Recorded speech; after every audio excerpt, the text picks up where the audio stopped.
Hey, what's going on, everybody? Dave here, and I've got a new review for you of a new RTA that I actually got about 2 weeks ago. Been putting it through its paces. If you guys are actually subscribed to the Vaporized Nomads channel, which this will be on my channel and on that channel, you'll see that Adam did a kind of an overview on the one that I sent him. I want to give you guys up close and my viewpoint on the RTA itself. Like I said, I've had this about 2 weeks and I've actually fallen in love with it, and I haven't touched really any of my other tanks since I received this. There are a few little quirks with it, and they are not negative quirks when I say that, so that way you guys don't think that I've got some crap to talk, because I really don't. Alright, so as usual, if you guys have received anything from ModFather Incorporated, he Max over there actually did the PMW box, and I got one of those, and I gave it away Christmas time to one of our forum group members as a Christmas gift. Not that because I didn't like the box, not because anything was wrong with it. It was just a Christmassy thing to do, and he loves the crap out of it. I loved it while I had it. Great craftsmanship all the way around, and this is no exception. So going over, I love the packaging on here. If more companies did this, I like packaging. I like presentation, and this gives good presentation. It is a hard shell case. You've got ModFather Incorporated 30mm RTA. This doesn't have a name for the RTA. It's just the ModFather RTA. On the side here, same. Nothing on top, bottom.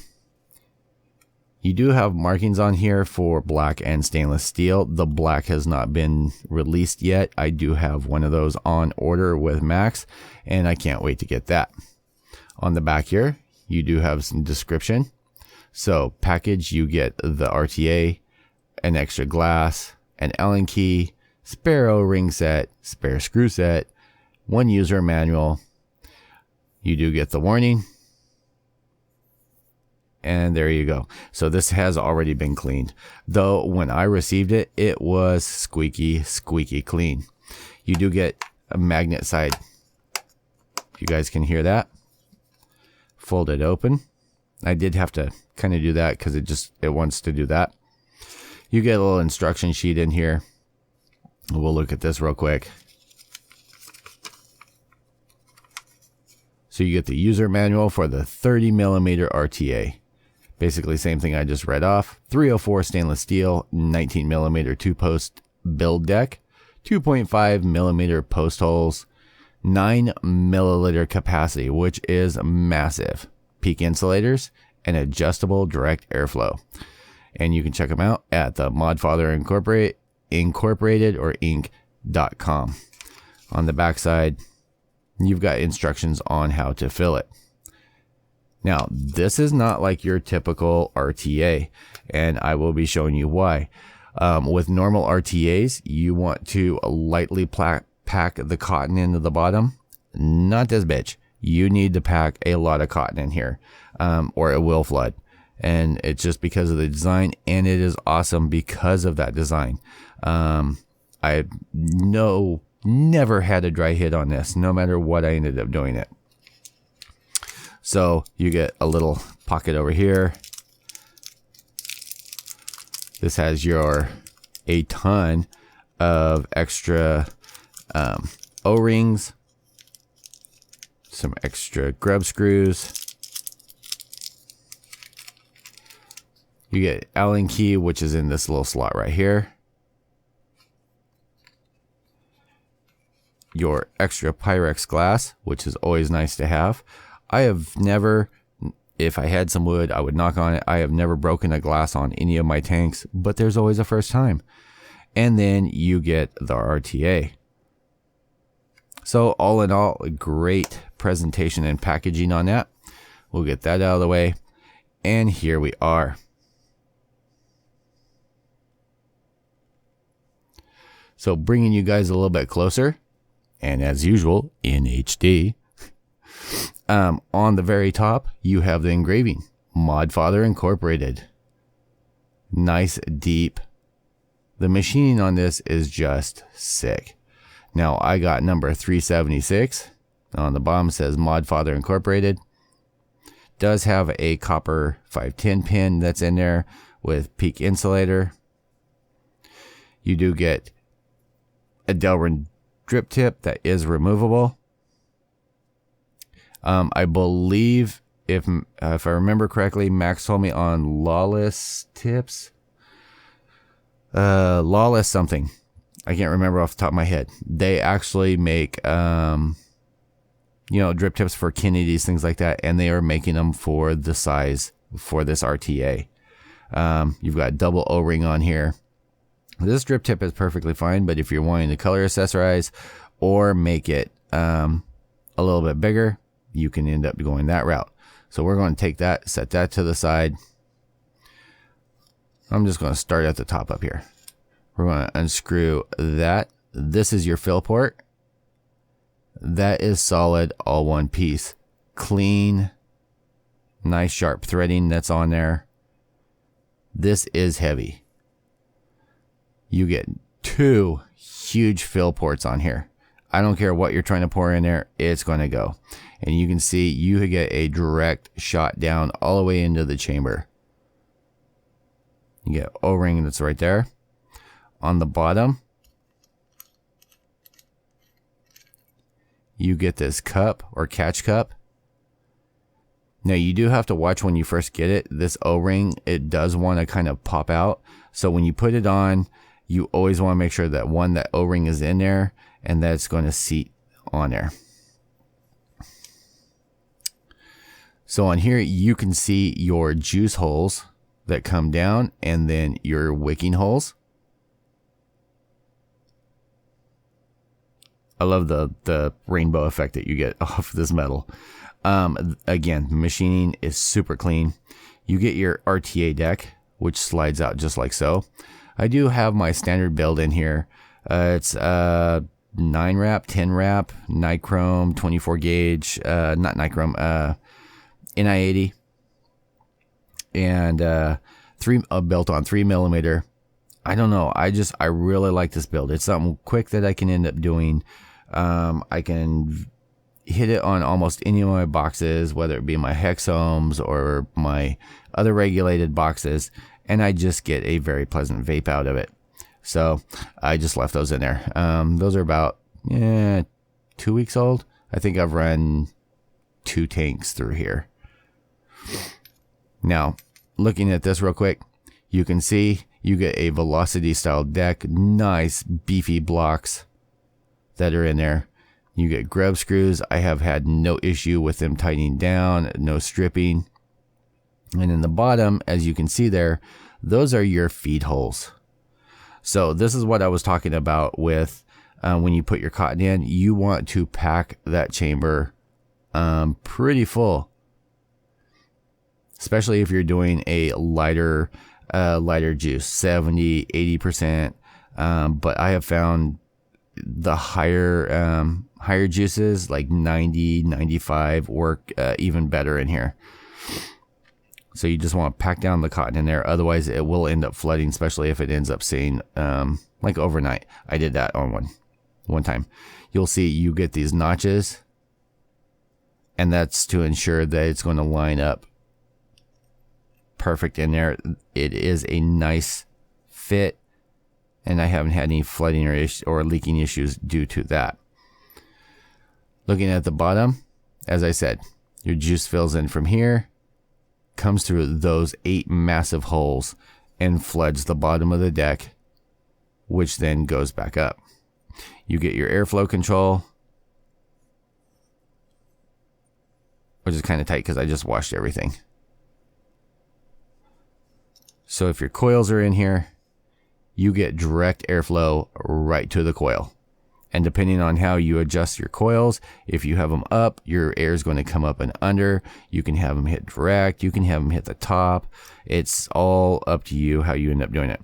You could put a quad coil in here, the dual coil. It's kind of, up to you. So this is going to slide off. and it's not going to be floppy on there at all. It's all the machining is exact. The O-rings make everything fit nice and snug.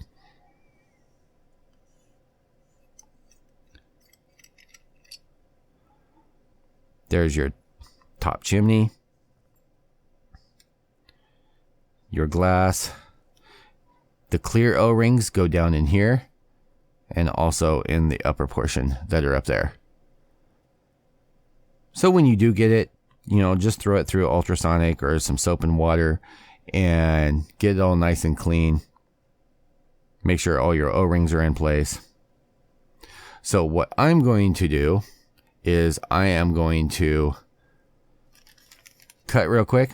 I'm going to be using, I got these from Suicide Bunny with my last order from them. And this is their organic Japanese cotton, the bunny tails. So I'm going to make up some Scottish rolls, stick in here, and when we come back, I'll have it all back together and give it a vape. Alright guys, so here we are back again, and I just thought I'd give you a quick view of how I end up wicking this. Now I've already got one side, and as you can see, it is well packed.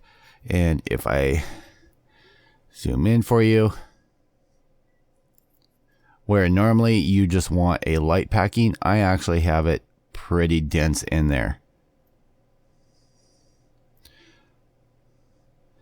What I do is I take, fold it over about even with the bottom of the deck, like so, and just trim it off flat.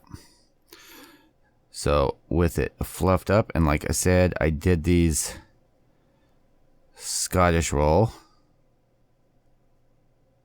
I did a normal wicking to begin with, and it ended up flooding the first night. And then I was lazy, and I didn't change the wicking. I just left it in there. But what I did was I closed down. If you're leaving it for a long period of time, I would just close down the airflow, and that'll prevent any flooding. But I'm just packing it down in there. So with doing it this way, you will want to let it sit longer to absorb, but trust me, it's going to be worth it in the long run. So what I'm going to do, I've got a bottle of Kumo from Cloud Company. This kind of looks like a Suicide Bunny commercial, doesn't it?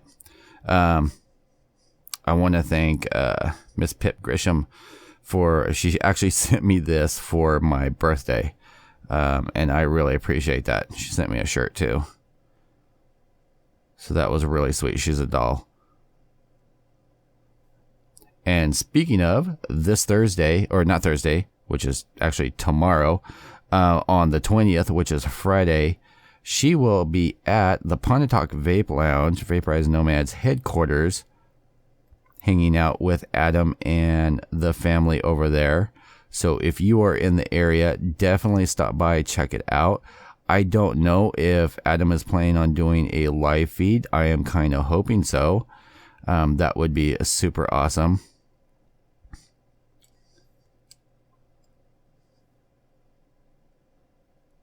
And I am kind of trying here. I may not do a FaceTime because it is hot in my hobby room. And I've already had the camera shut off on me once due to overheating. So I just, started getting the wicks wet. And I wasn't paying attention. I don't even know if any of that was in focus, and I'm just going to put some on the edge there, just to lubricate it. And let me back out a little bit.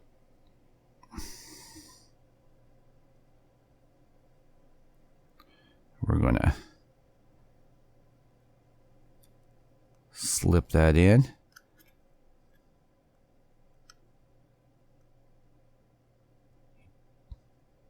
Do want to kind of wiggle it.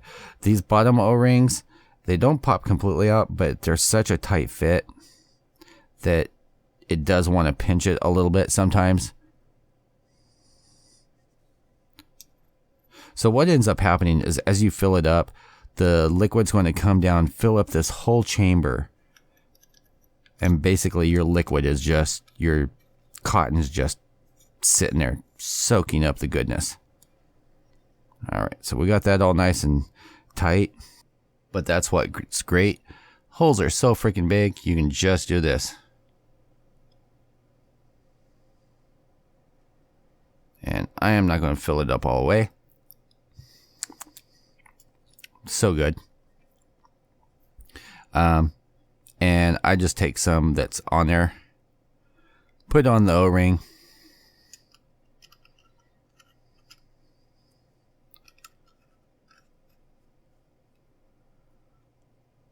tighten that down, and I'm not going to put the drip tip on because I'm going to flip it over, open up the airflow, and as you can see, it's filling up that chamber. And that chamber probably holds 2 mils of juice by itself. So I think altogether, if you count what's being held in the chamber and up here, it probably holds closer to 10 mils. Alright guys, that's it. I'm going to let it soak up probably overnight. And I might do an update video later on. I know Adam is planning on doing an up close of his own. So we'll let him do his thing. And I will talk to you guys all later. I hope you enjoyed this. It was a lot of fun showing you this. I love the craftsmanship. I love the beefiness and the quality of this. So for about, I think it was about $70, $72 shipped to your door, you cannot beat it. Can't beat it. There's no way. So, as usual, guys, thanks for tuning in. I will talk to you all later. This has been the overview and review of the ModFather 30mm RTA. Peace out, YouTube.